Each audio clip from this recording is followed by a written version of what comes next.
4 years of not yet, a hospital scare, and a journal that called its shot. Lauren and Cameron just met baby Ezra. Here's how faith met fate. Lauren and Cameron finally heard the sound they'd been dreaming of, their son's first cry.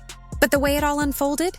Earlier than planned, more intense than expected, and wrapped in a moment of faith so strong it made the internet stop scrolling and whisper, "Wow." They called him Ezra. Ezra William Hamilton. Born October 1st.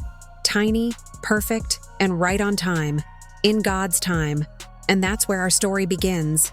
They didn't post right away. They didn't need to. For nearly 3 weeks, they just breathed with him. Learned the rhythm of the swaddle. Learned the creak of the hospital chair. And the relief in the word stable. They held him, memorized him, and wrote down little miracles in a journal Lauren had kept during the hardest nights of their journey. On one page, in ink pressed a little deeper than the rest, she'd written the same line twice. Ezra William Hamilton will be born healthy and strong in 2025. She spoke it. She believed it. And when October rolled in like a soft drumbeat, it happened. But that was only the beginning. Most celebrity parents treat a birth announcement like a press release. Perfect photo, perfect caption, perfect brand placement. Lauren and Cameron did something different. They went quiet. On purpose. It wasn't secrecy. It was sanctuary. After years of, "When are you having kids?" and every update turning into a speculative headline, they wanted one stretch of time that belonged only to the three of them. So, when Lauren finally shared their news, it wasn't a PR rollout. It was gratitude. To God be the glory. She didn't try to out-clever the moment or feed the algorithm. She told the truth. Ezra came a little early. They'd been in the hospital, and she'd been healing from preeclampsia. No filters, no extra shine. Just the raw warmth of a mom who'd walked through the storm and could finally say, "We're okay." The photos hit different. No elaborate set. No stage nursery reveal. Just two people who fell in love without seeing each other. Now seeing everything that mattered right there in their arms and tucked into the carousel, that manifestation journal. The internet zoomed in. Fans got chills. You could almost feel the room exhale, but behind that softness was something scarier than anyone knew. Preeclampsia. It's a word people gloss over until it's in the room with them. High blood pressure, sudden swelling, headaches that don't quit. It can turn a joyful clock into a countdown. When Lauren said it out loud, she wasn't chasing sympathy, she was sending a flare. This wasn't a picture-perfect birth. It was a real one. She talked about the hospital days, the slow walks, the take-it-easy orders that don't fit an achiever's DNA. She didn't dramatize it, but she didn't minimize it either. And that transparency did something powerful. It reframed the narrative. This wasn't a U-turn away from joy. It was the exact road they had to take to get to it. That matters. Because in real life, miracles are often messy. They arrive hooked to monitors and followed by nurses who talk in codes. They arrive in the middle of fear and flood it with something stronger. And just when you think they got lucky in a single moment, you remember. This miracle was years in the making. Let's rewind. Before the hospital, before the announcement, before the journal page became a prophecy, there was the grind. 4 years of trying, of appointments, of needles, of hope, then heartbreak, then hope again. Multiple IVF cycles, each one a roller coaster that runs on equal parts science and stubborn faith. People think IVF is a straight line. It's not. It's a maze. And every corner comes with a bill, a bruise, and a story you only tell the people who've earned it. They did share some of it on their podcast, in interviews, between episodes of life. Not for clicks, for connection. Because when you say we're struggling out loud, someone else hears we're not alone. And Lauren was careful with that. She didn't make it inspirational when it wasn't. She said it was hard. She said it tested them. She said it made them stronger in ways she didn't expect. You know what else it did? It turned Cameron into the kind of partner who understands that fix it doesn't always fix it. He read the research. He showed up for the appointments. He learned when to talk and when to just hold her hand through the silence. That's not glamorous. It's not viral, but it's real. And it built a foundation that could hold a family. Then one morning, a pregnancy test flashed a single word: pregnant. Lauren dropped to her knees and cried.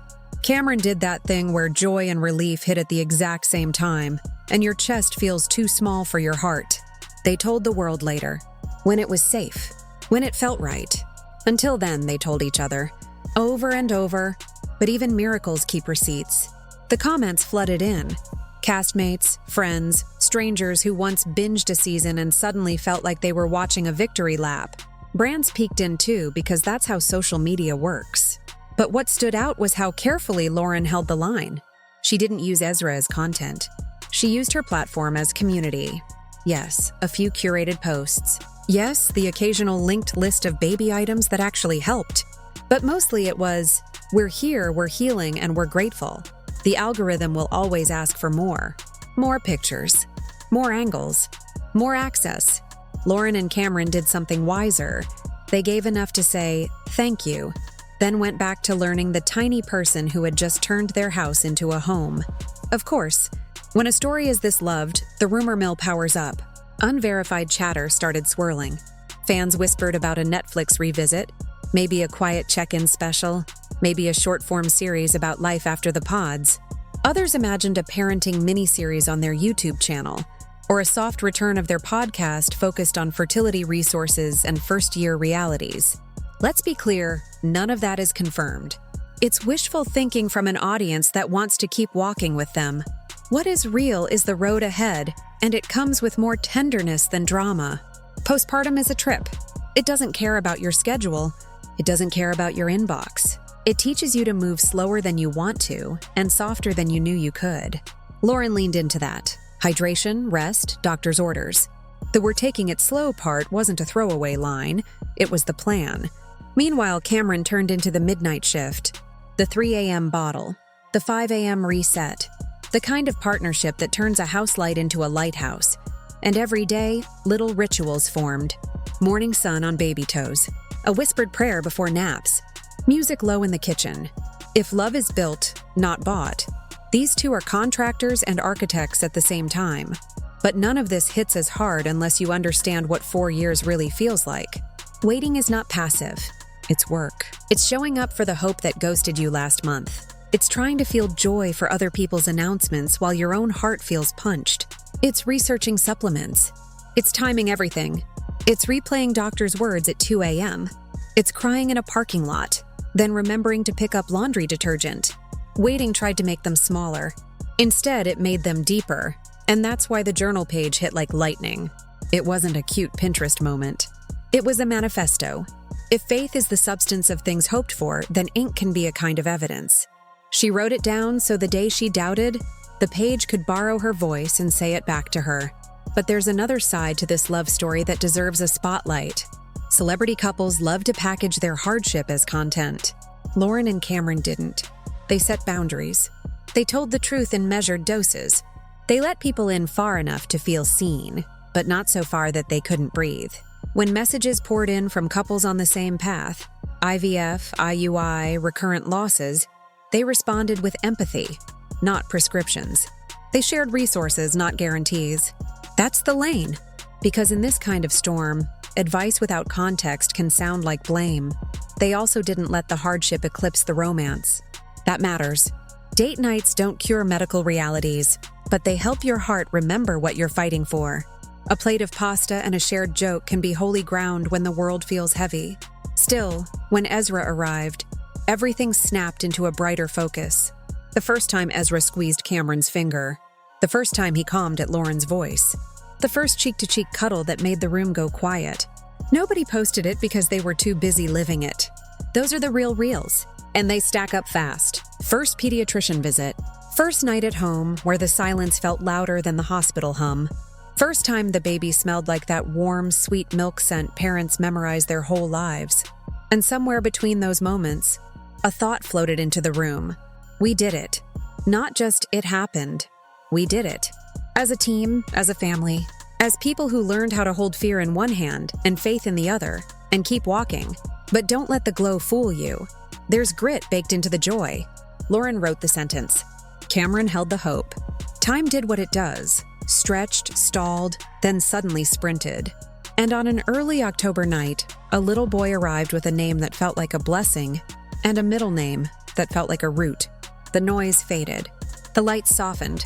And the pair who taught the world that you can choose someone you've never seen chose to love someone they'd never met until that moment, with more depth than they thought possible. Ezra didn't fix their story. He expanded it. He didn't erase the struggle. He redeemed it. Every appointment, every prayer, every "not yet" folded into the weight of a tiny body that fit perfectly against his mother's chest. The question now isn't what's next. It's what matters. Healing, laughing, learning, taking it slow. Turning pages in a journal that proved itself prophetic. Maybe one day, a return to the mic, the camera, the updates. Maybe not. Either way, the story already landed where it was aiming all along. Home. Because at the end of every headline and beyond every algorithm, this was never about content. It was about covenant. The kind that holds when life gets complicated. The kind that survives 4 years of almost. The kind that hears a baby cry for the very first time. And knows, this is what we waited for. From pods to parenthood. From a wall to a whisper. From ink on a page to Ezra, warm and breathing, exactly where he belongs. And if you're watching this with tears in your eyes or a smile you didn't expect, that makes sense. Stories like this don't ask for attention. They ask for gratitude. So take a breath. Say a prayer for every family still in the waiting room. And if you've got a journal, write something down you're brave enough to believe before it's visible. Because sometimes the most powerful reveals aren't staged for a camera. They're written quietly. And then they come true